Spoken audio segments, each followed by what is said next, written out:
Once again, we got another PlayStation 5, not showing anything on the TV. If we have a look at the HDMI port, it actually doesn't look too bad on the outside, so what's going on here? Well, basically, all of the pins have been pushed inward and disconnected from the board. As you can see, if I poke on these, you can see that one's wiggling, that one's wiggling. Yep, this needs to come off and get replaced. So to do that, we just flip the board over, so it's upside down like this, and remove this little EMI foam thingamajig. Now we can heat with hot air until the port drops out, clean up the pads, drop a new port in, and we're good to go. So let's do that now.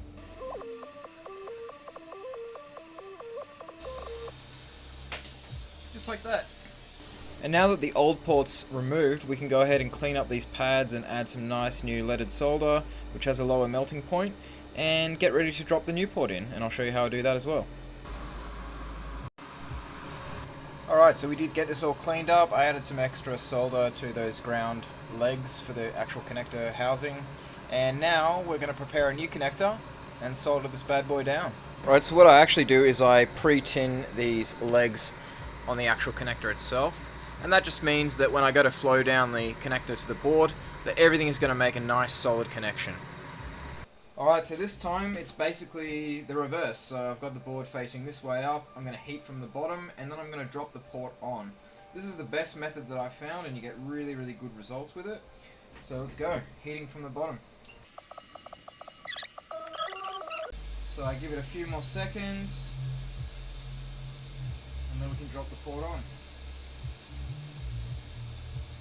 And just make sure it's nice and straight, and press down on the end.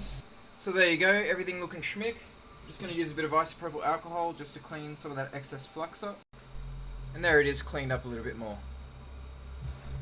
Alright, and there it is with the port done, nice and straight to the edge of the board. And the back all nice and cleaned up as well. So it's time to reassemble this thing and see if we have a winner. I always put that little bit of foam back just in case. Alright, so I got this back together enough just to test. The fan's just kind of sitting there, but you know, I'm not going to put it vertically obviously. So the port on the outside is looking schmick, nice and flush with the case, that's what we want. So we'll plug it in, we'll plug in our HDMI cable, and try not to break the port on camera, and we'll switch this over to, I think it's on HDMI 1 that I've got it. Sweet. Sometimes the TV turns the console on, other times it does not. Anyway, let's turn it on. So we've got the blue light, we've got the fan spin, and let's see if we do get video output. Bam, 2160p baby. Sweet, so everything so far seems to be good. We got full resolution, it did the whole HDR setup thing.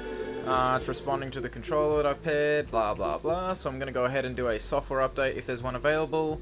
Play a couple of games, just make sure the thermals are cooperating on this thing. Put all the remaining screws back in, give the customer a call, and that's another one done. If you need a fix, techbuddy.net.au. Peace.